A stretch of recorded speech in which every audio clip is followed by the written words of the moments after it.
अच्छा बेटा, आज है 1 जुलाई 2024 और हम यूनिट 4 एडेक्सल फिजिक्स में नया चैप्टर शुरू करना चाहते हैं, क्योंकि जून में मैंने आपको सर्कुलर मोशन कंप्लीट करा दिया और जून में कोलिजन इन 2 डायमेंशन कंप्लीट करा दिया।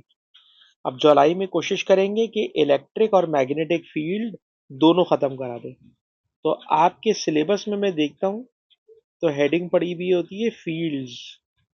फील्ड्स वैसे होती तो 3 है। एक होती है इलेक्ट्रिक फील्ड, एक होती है मैग्नेटिक फील्ड। ये दोनों यूनिट 4 में। यूनिट 5 में लेके चले गए ग्रेविटेशनल फील्ड।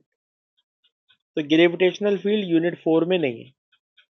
यूनिट 4 में हम सिर्फ ये पढ़ेंगे इलेक्ट्रिक और मैग्नेटिक फील्ड। तो चलें जनाब, स्टार्ट करते हैं आज इलेक्ट्रिक फील्ड से। इलेक्ट्रिक फील्ड के लिए सबसे पहले आपके पास कॉन्सेप्ट होना चाहिए कि व्हाट इज इलेक्ट्रिक चार्ज। तो इलेक्ट्रिक चार्ज को जरा आईजीसीएसई में बचपन में लेके जाओ, तो वहां पे यूं पढ़ाते थे कि फॉर एग्जांपल ये एक मेटल का स्फेयर है। इस मेटल के स्फेयर पर अगर बेटा मैं रबिंग कर दूं, तो रबिंग करने से ये इलेक्ट्रॉन लूज कर देगा। जब इलेक्ट्रॉन लूज करेगा तो इस पे पॉजिटिव चार्ज आ जाएगा। क्वांटिटी ऑफ चार्ज को कैपिटल क्यू से भी डिनोट करते हैं, स्मॉल क्यू से भी डिनोट करते हैं। जिससे इलेक्ट्रिक फील्ड बनती है उसे हम लोग कह देते हैं सोर्स चार्ज। और जिस चार्ज को लाके हम इसके करीब रखते हैं, इसको मैं कह देता हूं टेस्ट चार्ज। तो मेरी आदत यह है कि मैं टेस्ट चार्ज को स्मॉल क्यू से डिनोट करता हूं, और जिस चार्ज से इलेक्ट्रिक फील्ड बनेगी। इलेक्ट्रिक फील्ड क्या होती है ये भी बताता हूँ। पहले बात ये समझ लें कि मेरे पास एक स्फेयर था, मैंने स्फेयर की रबिंग की। रबिंग करने से इसमें से इलेक्ट्रॉन लूज हो गए। ये अलग बात है कि मेटल से इलेक्ट्रॉन लूज कराना मुश्किल काम है। फॉर एग्जांपल ये एक प्लास्टिक की बॉल है, प्लास्टिक की बॉल की मैंने रबिंग की, इसमें से इलेक्ट्रॉन लूज हो गए। रबिंग करने से इलेक्ट्रॉन लूज होने से इलेक्ट्रिक चार्ज आ गया। चार्ज को क्यू से डिनोट करते हैं। चार्ज की यूनिट क्या होती है? तो सर चार्ज की यूनिट होती है कूलम।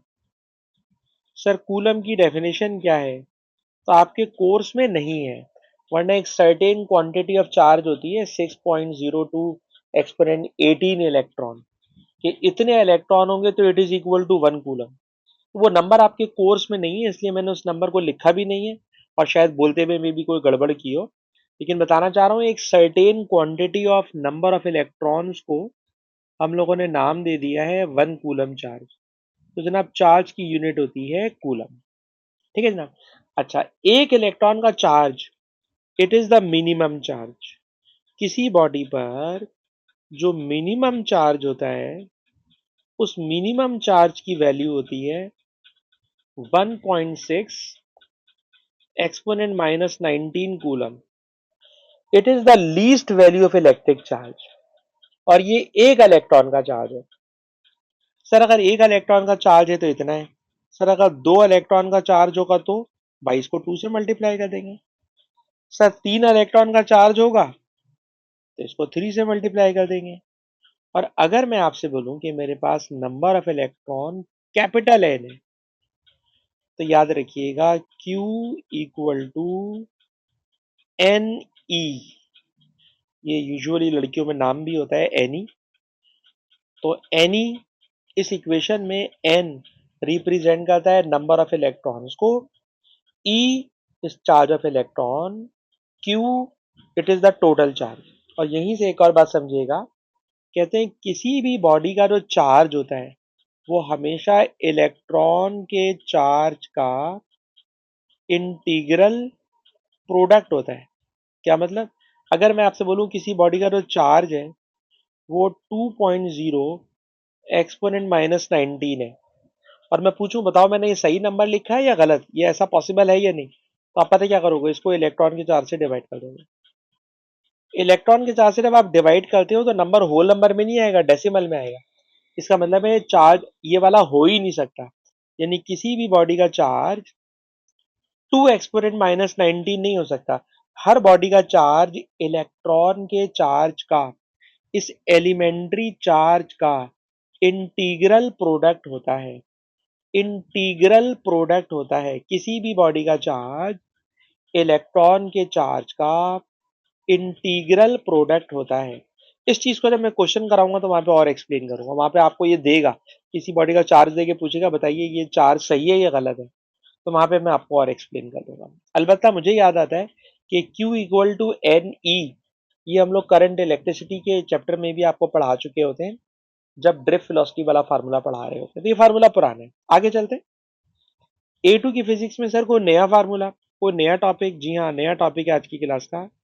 हेडिंग दीजिएगा बेटा कूलम्स लॉ। हेडिंग दीजिएगा बेटा कूलम्स लॉ।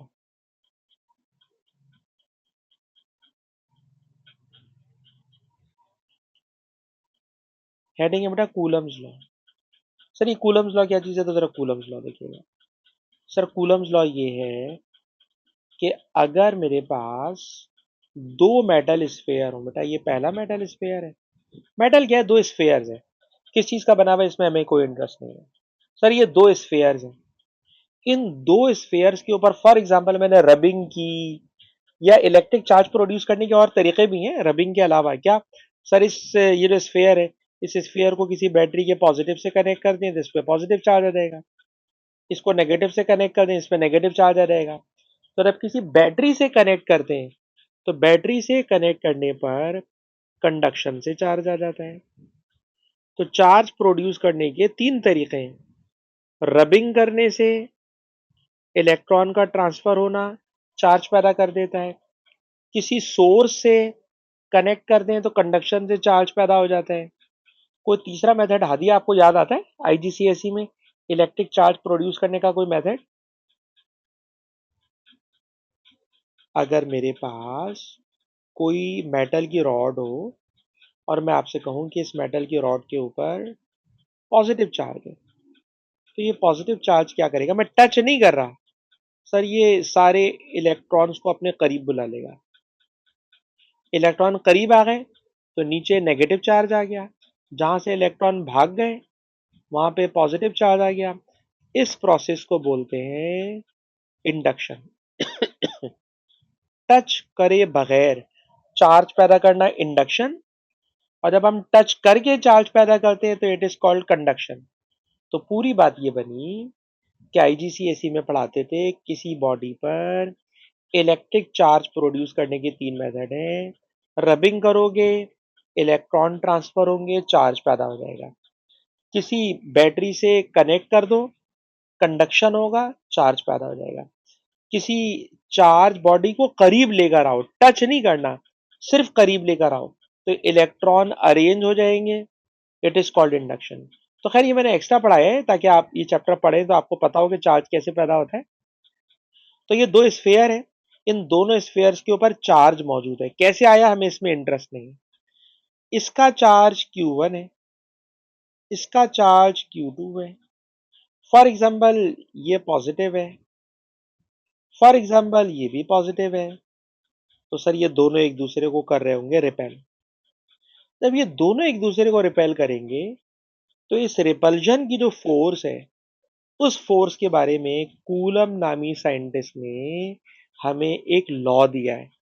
और वो लॉ ये है कि इन दोनों स्फेयर के बिटवीन जो रिपल्सिव फोर्स है या अट्रैक्टिव फोर्स है, सर वो डायरेक्टली प्रोपोर्शनल होती है इन दोनों के चार्जेस के प्रोडक्ट के साथ।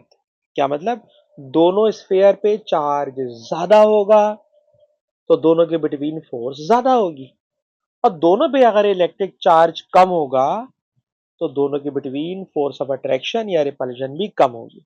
Number one. नंबर टू, कहते हैं ये फोर्स इन दोनों के बिटवीन डिस्टेंस के स्क्वायर के साथ इनवर्सली प्रोपोर्शनल होती है। क्या मतलब, दोनों स्फेयर्स को सर अगर मैं करीब करीब लेकर आ जाऊं तो डिस्टेंस कम हो जाएगा, सर डिस्टेंस कम होगा तो फोर्स ज्यादा हो जाएगी, और अगर दोनों को दूर दूर ले जाऊं तो सर डिस्टेंस बढ़ा देंगे, डिस्टेंस बढ़ेगा तो फोर्स कम हो जाएगी। तो फोर्स चार्जेस के प्रोडक्ट के साथ डायरेक्टली प्रोपोर्शनल है और डिस्टेंस के स्क्वायर के साथ इनवर्सली प्रोपोर्शनल है। और इसी फॉर्मूले पर पूरा चैप्टर चलेगा, इसलिए मैं चाहूंगा बेटा जरा इसकी डेफिनेशन बहुत कम अल्फाज में लिख लें। लिखिएगा इलेक्ट्रिक फोर्स, लिखिएगा बेटा electric force between two charges, electric force between two charges is directly proportional, is directly proportional to the product of their charges, product of their charges and inversely proportional, and inversely proportional to the square of distance between their centers, square of distance between their centers। तो दो charges के between sir जो force of attraction होती है या तो force of repulsion होती है सर, वो डायरेक्टली प्रोपोर्शनल होती है चार्जेस के प्रोडक्ट के साथ। जितना ज्यादा चार्ज उतनी ज्यादा फोर्स, और इनवर्सली प्रोपोर्शनल होती है स्क्वायर ऑफ डिस्टेंस के साथ। जितना ज्यादा डिस्टेंस होगा उतनी कम फोर्स होगी। अच्छा, इस प्रोपोर्शनलिटी को हटाएं तो इक्वल आएगा, कांस्टेंट आएगा। तो मैं कांस्टेंट लिखता हूं के। आप बोलेंगे सर मैं लिखता हूं क्या मतलब? भाई इस चैप्टर में अभी मैं आपकी जब मार्किंग स्कीम देखूंगा ना एडेक्सल बोर्ड की, तो फिर मुझे समझ में आएगा मुझे के लिखना चाहिए या नहीं। मैं के लिखता हूं। अलबत्ता ये जो के है ना, इस के को अगर मैं मुश्किल तरीके से लिखूं तो जरा वो मेथड भी देखिएगा क्या है। सर इसका मुश्किल मेथड ये होता है कि जहां के लिखा है बेटा, के की जगह हम लोग लिख देते हैं 1/4 पाई, और ये मैंने पता नहीं क्या सिंबल बना दिया, अभी पढ़ के बता रहा हूं। तो पहले आप कॉपी करें इसको। के की जगह अभी हम आपकी मार्किंग स्कीम देखेंगे एडेक्सल बोर्ड में वो क्या लिख रहा है, के लिख रहा है या ये लिख रहा है जो मैंने लिखा है दोनों सही, गलत नहीं है भाई, दोनों सही है। अच्छा सर ये जो आपने लिखा है ये है क्या भाई? तो जो मैंने के की जगह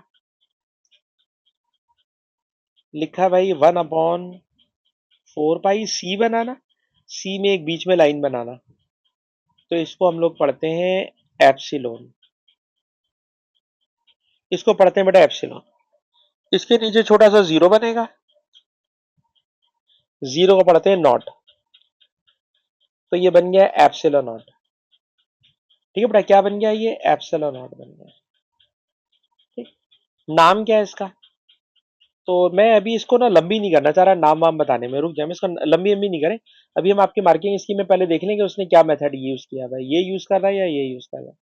अभी खाली लिख लो बेटा, इसको मैं समझा के नहीं टाइम नहीं तय करना चाह रहा। अच्छा बेटा ये जो के होता है के, इस के की वैल्यू होती है 9 एक्सपोनेंट 9, ये इसकी वैल्यू है 9 एक्सपोनेंट 9, ये इसकी वैल्यू है। ठीक है बेटा, और अगर आप ये कॉपी कर चुके तो अब मैं चाहूंगा कि आपको ये डिसाइड करवा दूं भाई कि के लिखना है या 1/4 पाई एप्सिलॉन नॉट। उसके लिए अगर मैं आपको आपके पास पेपर का एक सवाल करा दूं तो मैं अभी पकड़ लूंगा कि भाई के लिखना चाहिए या 1/4 पाई। इस वाले क्वेश्चन को देखिएगा जरा, इस वाले क्वेश्चन में क्या हो रहा है जरा सुने। टू इक्वली चार्जेस, भाई ये इसमें मुझे नजर आ गया, जरा देखिएगा। जो मैं लिख रहा था ना 9 एक्सपोनेंट 9, तो इसको उन्होंने लिखा हुआ है 8.9, एक्सपोनेंट 9। ठीक है, तो जरा ये वाली बात क्लियर कर लो भाई कि जो के होता है, के की वैल्यू मैं लिखता हूँ 9, ये लोग लिखते हैं 8.99। एक ही बात है, तो ये के की वैल्यू है। ठीक, और अभी जो थोड़ी देर पहले मैंने सी बनाकर ये लिखा था, तो इसको मैंने क्या पढ़ा था? हादिया पढ़ के बताना क्या रीड किया था मैंने इसको। बेटा इसको रीड क्या किया था? Epsilon not. क्या पढ़ा था बेटा? Epsilon not. इसका पूरा नाम होता है परमिटिविटी ऑफ एयर, और इसकी वैल्यू होती है 8.85 एक्सपोनेंट -12, जो मुझे यहाँ नजर आ रहा है। इसका मतलब है कि आपको दोनों ही लिख के समझाना चाहिए। ठीक है ना, आप देख लीजिए, आपको नजर आ रहा है 8.85, और मुझे लग रहा है टाइपिंग मिस्टेक के अंदर यहाँ पे उसने वो पाई बनाना भूल गया है। आप देख रहे हैं उसने जगह छोड़ी हुई है, लेकिन पाई के लिए स्पेस छोड़ी हुई है, पाई उसने टाइप करना भूल गया। तो भाई दोनों को लेके चलना है, दोनों को लेके चलना है। हादी आप हमारे साथ क्लास में हैं? यस या नो कर दीजिए बेटा। ठीक है बेटा, ठीक है।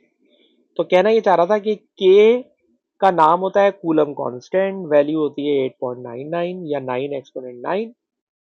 दूसरा कांस्टेंट इसमें नजर आ रहा है एप्सिलॉन नॉट, नाम होता है इसका परमिटिविटी ऑफ एयर, वैल्यू होती है इसकी 8.85 एक्सपोनेंट -12। दोनों चीजें मुझे शीट में नजर आ रही हैं, इसलिए मैंने दोनों को ही लिख दिया। अच्छा, अब मैं क्वेश्चन सॉल्व करने जा रहा हूँ।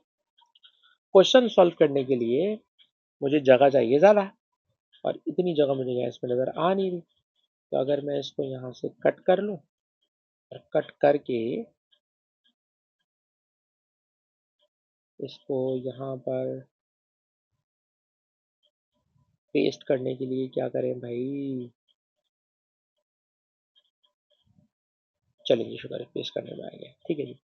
अच्छा, आप जरा क्वेश्चन देखिए। क्वेश्चन ये है, टू इक्वली चार्ज्ड दो बॉडीज हैं, दोनों पे चार्ज इक्वल है, दोनों के बिटवीन फोर्स इतनी है, दोनों के बिटवीन में डिस्टेंस इतना है।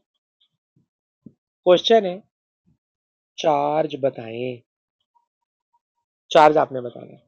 ठीक है, चलिए सॉल्व करना शुरू करते हैं। लिखिएगा अपना फार्मूला, एफ इक्वल टू के Q1 Q2 divided by are square. आप गौर कीजिए, मैंने Q1 Q2 नहीं लिखा। क्यों सर? उसमें लिखा हुआ है दोनों का चार्ज इक्वल है। इक्वल है तो दोनों को मैंने क्यू लिख लिया, दोनों को मैंने क्यू लिख लिया। क्यू मैंने कैलकुलेट करना है। क्यू कैलकुलेट करने के लिए डिवाइड वाला आर स्क्वायर, डिवाइड वाला आर स्क्वायर मेरा अगर होगा मल्टीप्लाई, मल्टीप्लाई वाला के वहां जाकर होगा divide, Q into Q it makes Q square, और स्क्वायर अगर आप हटा दें सर, तो जब आप स्क्वायर हटाएंगे तो स्क्वायर मारा के बन जाएगा स्क्वायर रूट। पहले जरा इस इक्वेशन को बेटा लिखें, क्योंकि आप लोग फर्स्ट टाइम ही सवाल कर रहे हैं। एफ इक्वल टू के Q1 Q2, सर दोनों के चार्ज बराबर थे, इसलिए आपने खाली क्यू लिख दिया, डिवाइडेड बाय डिस्टेंस स्क्वायर। अब आप देखिए, सबसे पहले लिखनी है फोर्स। फोर्स है, मैं ऑप्शन ए पे गौर करने जा रहा हूं, ऑप्शन ए पे फोर्स। सर फोर्स की जगह एफ की जगह लिख दें, एफ की जगह लिख दें 4 एक्सपोनेंट -9, ऑप्शन ए सही लग रहा है। डिस्टेंस, डिस्टेंस स्क्वायर के साथ 2.4 एक्सपोनेंट -10, सर बिल्कुल सही लग रहा है। डिवाइडेड बाय के, सर के है 8.99 एक्सपोनेंट 9 अंडर रूट। तो ये तो सवाल बहुत ही मासूम साबित हुआ, इसका आंसर आ गया ए।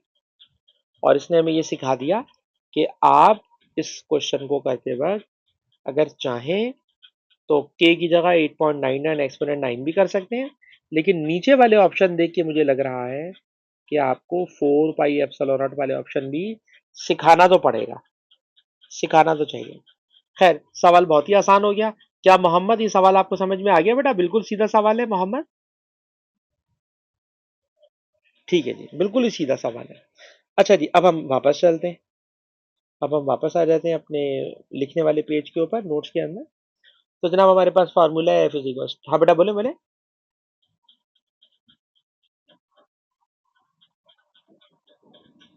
डेरिवेशन तो बेटा इसके अंदर कुछ मैंने की ही नहीं। डेरिवेशन इसमें कौन सी डेरिवेशन मैंने की है? मैंने आपको स्टेटमेंट बेटा ये बताई है कि अगर मेरे पास दो स्फेयर हों, दोनों स्फेयर के ऊपर चार्जेस हों, तो एक का चार्ज Q1 है, दूसरे का चार्ज Q2 है। कोई डेरिवेशन नहीं बेटा, स्टेटमेंट है।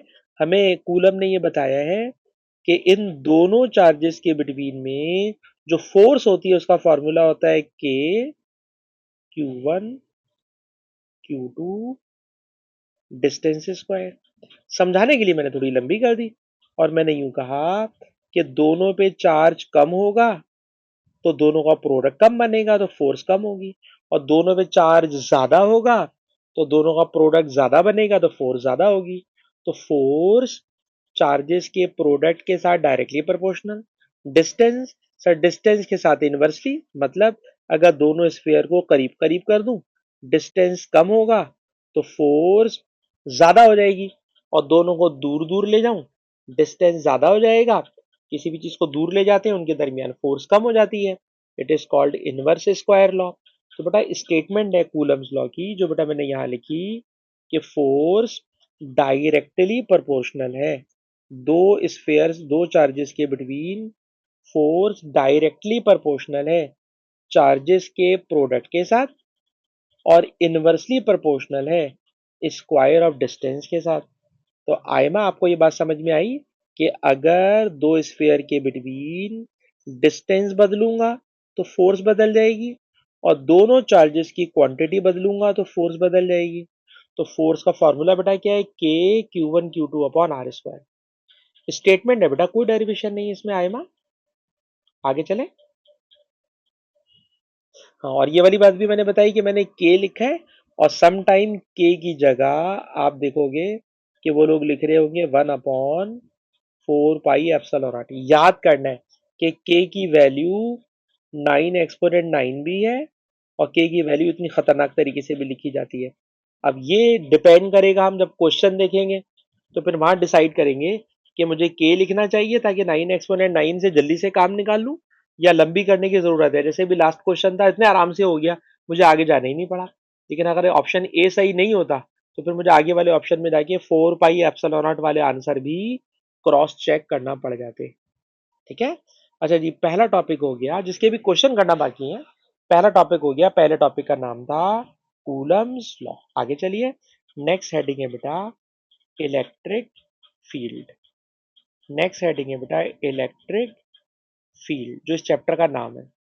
सर इलेक्ट्रिक फील्ड क्या चीज होती है? तो जरा और डेफिनेशन सुनिए। अगर मेरे पास एक बल्ब हो, एक लैंप हो, और मैं लैंप को जला दूं। सर अब आप लैंप जलाएंगे तो लैंप की लाइट एक सर्टेन रीजन को ब्राइट कर देगी। तो जहां तक उसकी लाइट आ रही होगी, मैं कह दूंगा भाई इस रीजन का नाम है लाइट फील्ड। इसी तरह मैं बोल रहा हूं, सर मेरी आवाज जहां तक जा रही है ये है साउंड की फील्ड। बिल्कुल इसी तरह किसी बॉडी पर इलेक्ट्रिक चार्ज है तो इसके अराउंड भी एक रीजन क्रिएट हो जाता है।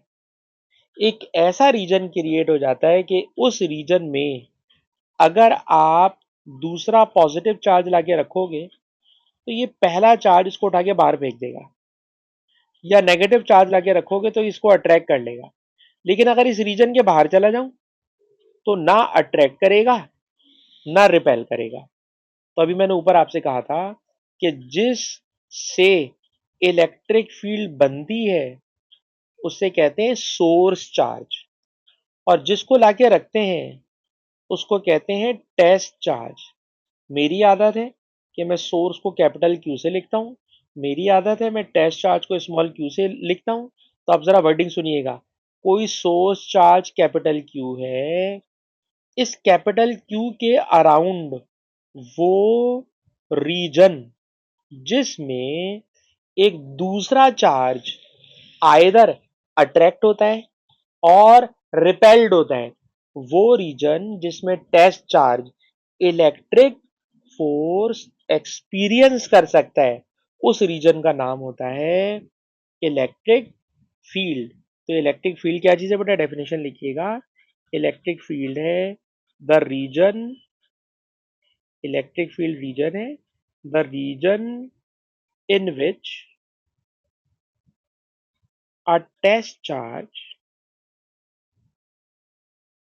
the region in which a test charge experiences an electric force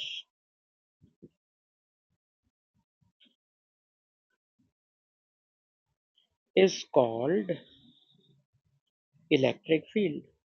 electric field वो रीजन है, इलेक्ट्रिक फील्ड वो जगह है जिसमें जब आप टेस्ट चार्ज लाके रखोगे तो टेस्ट चार्ज पर या तो अट्रैक्टिव फोर्स लगेगी या रिपल्सिव फोर्स लगेगी।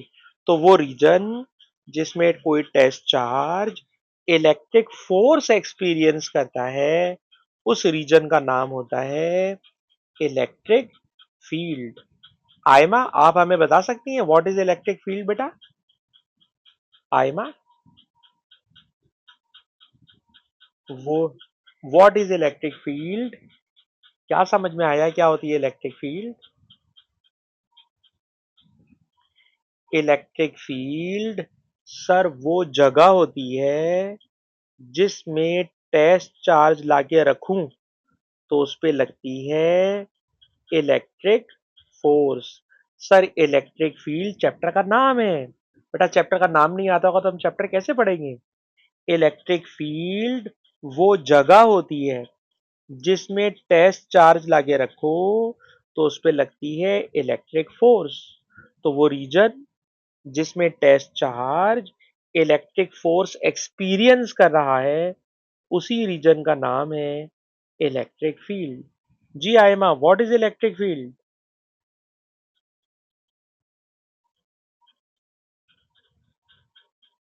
बेटा हादिया, आप हमें बता दें इलेक्ट्रिक फील्ड क्या चीज होती है बेटा?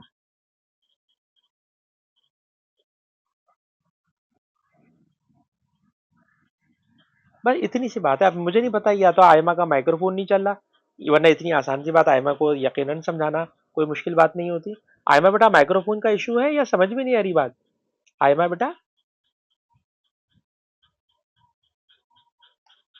चलिए आयमा की हो सकता है माइक्रोफोन में कोई इशू हो, हम और आगे चलते हैं। अच्छा फोन में इशू है, चले जी। अच्छा बेटा और आगे चलिए। कहते हैं इलेक्ट्रिक फील्ड में इलेक्ट्रिक फोर्स लगती है। सवाल सर क्यों लगती है इलेक्ट्रिक फोर्स? वजह बताएं तो जरा वजह सुनिए। वजह ये है कि एक साइंटिस्ट है, उनका नाम है माइकल फेराडे। माइकल फेराडे ने हमें ये कॉन्सेप्ट दिया कि जो पॉजिटिव चार्ज होता है इसमें से आउटवर्ड डायरेक्शन में इलेक्ट्रिक लाइंस रेडिएट हो रही होती हैं, एमिट हो रही होती हैं, बाहर निकल रही होती हैं। चार्ज में से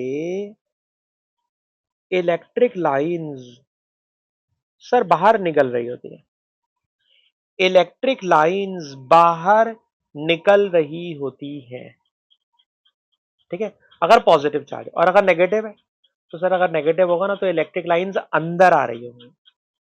कहना क्या चाह रहा हूं, electric field is composed of electric lines of force.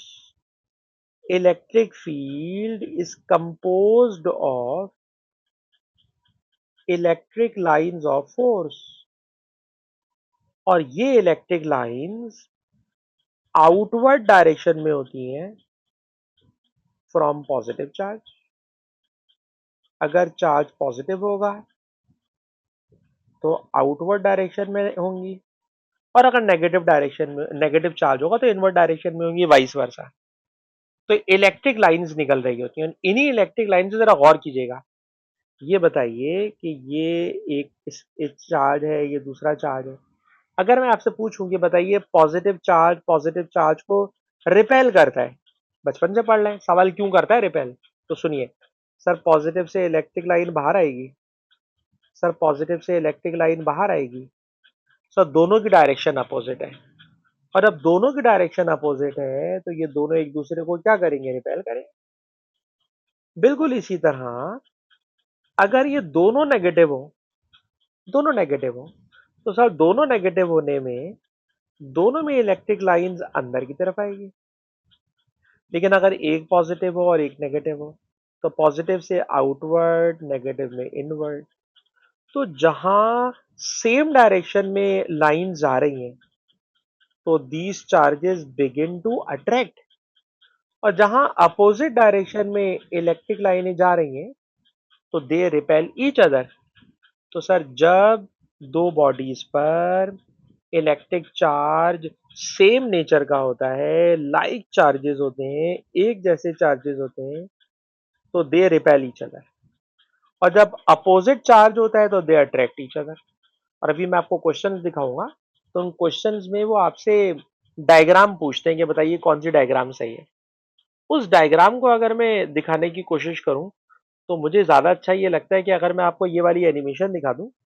जरा देखिएगा, ये वाली एनिमेशन, ये पॉजिटिव है, दोनों पॉजिटिव है। देखो, दोनों पॉजिटिव से इलेक्ट्रिक लाइनें बाहर जा रही हैं। दोनों पॉजिटिव से इलेक्ट्रिक लाइनें बाहर जा रही हैं, दिमाग में बैठाइए। एक पॉजिटिव, एक नेगेटिव।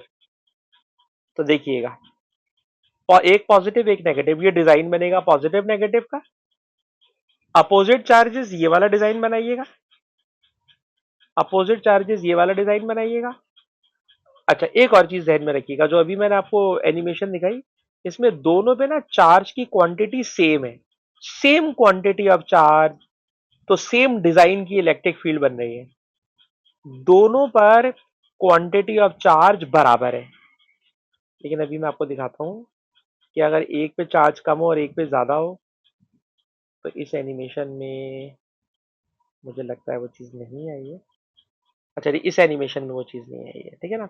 लेकिन मैं आपको दिखाऊंगा कि जब एक पे कम चार्ज और एक पे ज्यादा चार्ज हो, तो इलेक्ट्रिक लाइंस कैसी हो जाती हैं। अलबत्ता अभी जहन में रखोगे बेटा कि अगर एक पॉजिटिव है, दूसरा नेगेटिव है, तो डिजाइन कैसा है। दोनों पॉजिटिव है तो रिपल्शन, नेगेटिव है दोनों तो रिपल्शन। और अभी पास्ट पेपर के क्वेश्चन दिखाऊंगा, तो वहां पे मैं आपको और अच्छी तरह समझा लूंगा। आगे चलना चाहते हैं। Electric field, sir electric field वो रीजन होता है जहां पे इलेक्ट्रिक फोर्स लगती है। इलेक्ट्रिक फील्ड किस चीज की बनी हुई होती है। Sir electric field composed of electric lines of forces. Direction क्या होती है। सर पॉजिटिव से आउटवर्ड, नेगेटिव में इनवर्ड। यहीं से समझ में आता है कौन अट्रैक्ट करेगा, कौन रिपेल। और अभी जब क्वेश्चन दिखाऊंगा, तो वहां पे आपको डिजाइन और अच्छी तरह समझा दूंगा कि किस किस तरह के डिजाइन बन सकते हैं। लेकिन जो मैंने एनिमेशन दिखाई, वो एनिमेशन भी आपके जहन में होना चाहिए। और थोड़ा सा आगे जाना चाहते हैं, एक और हेडिंग पढ़ना चाहते हैं, नेक्स्ट हेडिंग दीजिएगा बेटा अगर आप लिख रहे हो तो। Electric field strength. Next heading है बेटा इलेक्ट्रिक फील्ड स्ट्रेंथ। सर ये क्या चीज होती है, तो जरा समझे। ये बताइए, स्ट्रेंथ का मतलब आप समझते ही हो, स्ट्रॉन्ग। अगर किसी जगह एक बल्ब जल रहा हो, बल्ब से लाइट निकलती है, और लाइट के लिए मेरे पास आंख, लाइट सेंसर है। तो अगर मैं किसी बंदे को इस फील्ड में खड़ा कर दूं, तो वो मुझे देख के बता देगा कि यहाँ पर सर लाइट बहुत तेज है, स्ट्रॉन्ग फील्ड है। सर यहाँ पर वीक फील्ड है, और सर यहाँ पे तो जीरो फील्ड है। ठीक है जनाब, यानी यहाँ पे लाइट बहुत तेज है, सर यहाँ पे लाइट हल्की है, यहाँ पे लाइट है ही नहीं, क्योंकि मेरे पास लाइट का सेंसर मौजूद है। अच्छा, अगर मैं आपसे कहूं कि ये लाइट की फील्ड नहीं है, साउंड की है, तो आप बोलोगे सर साउंड के लिए भी मेरे पास कान है। आप यहाँ खड़े हो जाएं, यहाँ पर आपको आवाज बहुत लाउडर आएगी, यहाँ हल्की आएगी, यहाँ पे जीरो आएगी। लेकिन बताएं, इलेक्ट्रिक चार्ज, सर इससे ना तो साउंड निकलती है ना लाइट निकलती है। इलेक्ट्रिक चार्ज से ना लाइट निकलती है, ना साउंड निकलती है। तो सर हम कैसे इस बात को चेक करें कि इसकी फील्ड स्ट्रेंथ कम है या ज्यादा है। तो उसका तरीका सुनिए। सर ये है सोर्स चार्ज। आप क्या करें, इस पोजीशन ए पर सर टेस्ट चार्ज लाके रख दें, और इस पोजीशन बी पर भी टेस्ट चार्ज लाके रख दें। सर इस पोजीशन सी पर भी टेस्ट चार्ज लाके रख दें। जहां सर फोर्स लगेगी ज्यादा, तो यहाँ इलेक्ट्रिक फील्ड स्ट्रांग होगी। यहाँ पे फोर्स लगेगी कम, यहाँ पे इलेक्ट्रिक फील्ड वीक होगी। सर यहाँ पे इलेक्ट्रिक फोर्स लगेगी ही नहीं, तो इलेक्ट्रिक फील्ड स्ट्रेंथ जीरो होगी। क्या कहना चाह रहा हूँ, गौर से सुनिएगा। इलेक्ट्रिक फील्ड की स्ट्रेंथ को हम चेक करते हैं बाय टेस्ट चार्ज, और टेस्ट चार्ज को इलेक्ट्रिक फील्ड में ले जाकर रख देते हैं। तो लिखना बेटा, place a test charge in electric field. Electric field में टेस्ट चार्ज ले जाके रख दो। और जब आपने टेस्ट चार्ज ले जाके रखा, तो टेस्ट चार्ज पर जितनी फोर्स लगती है, लिखिएगा, electric force acting per unit test charge, electric force acting per unit test charge is called electric field strength. Electric force acting per unit test charge is called electric field strength. Sir E से denote करते हैं। E का मतलब होता है electric field strength. Formula क्या होता है सर? हम लोग कैलकुलेट करते हैं कि how much force is acting on test charge. Sir test charge पर जितनी फोर्स लग रही होगी, वही फोर्स हमें बता देगी इलेक्ट्रिक फील्ड स्ट्रेंथ। तो याद रख लो, force per unit test charge. मैं अपनी बात रिपीट करूंगा, हादिया बहुत अच्छा एक्सप्लेन करती हैं। हादिया, हम आपके अगेन माइक्रोफोन टेस्ट करना चाहेंगे। सवाल हमारी हेडिंग है electric field strength. Electric field strength क्या होती है सर? अगर मैं इलेक्ट्रिक फील्ड को चेक करना चाहूँ कि कितनी स्ट्रांग है, तो सर उसमें ले जाकर एक टेस्ट चार्ज रख दूंगी। इस टेस्ट चार्ज पर सर जितनी इलेक्ट्रिक फोर्स एक्ट करेगी, टेस्ट चार्ज पर जितनी इलेक्ट्रिक फोर्स एक्ट करेगी, उसी का नाम होगा electric field strength. Hadia, what is electric field strength?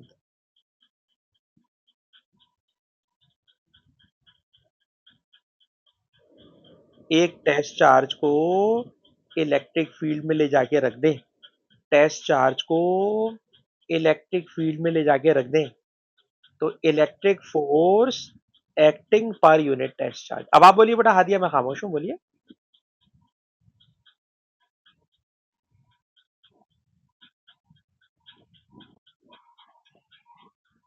बस खत्म, इतनी सी बात है। ठीक है। बिल्कुल आपने सही कहा। अच्छा बेटा, इलेक्ट्रिक फील्ड स्ट्रेंथ को ई से डिनोट करते हैं। ऊपर एरो बनाने का मतलब ये वेक्टर क्वांटिटी है। वेक्टर क्वांटिटी है, तो अगर पॉजिटिव चार्ज होगा तो इलेक्ट्रिक फील्ड स्ट्रेंथ बाहर की तरफ होगी, नेगेटिव चार्ज होगा तो इलेक्ट्रिक फील्ड स्ट्रेंथ अंदर की तरफ होगी। अभी आप एमसीक्यूज देखोगे अपने यूनिट 4 में, तो वो पूछेगा बताइए इसकी यूनिट क्या होती है। भाई यूनिट में सर ऊपर लिखी हुई है फोर्स, फोर्स की यूनिट होती है न्यूटन। नीचे लिखा हुआ है चार्ज, चार्ज की यूनिट होती है कूलम। तो याद रख लीजिएगा कि इलेक्ट्रिक फील्ड स्ट्रेंथ की यूनिट होती है न्यूटन पर कूलम। इलेक्ट्रिक फील्ड स्ट्रेंथ की वैल्यू की यूनिट होती है न्यूटन पर कूलम। जल्दी से बेटा कॉपी कर लें इसको, अगर लिख रहे हैं। और अगर नहीं लिखते हैं तो क्लास के बाद पीडीएफ एंजॉय कीजिएगा। अच्छा बेटा, थोड़ा सा और आगे चलते हैं।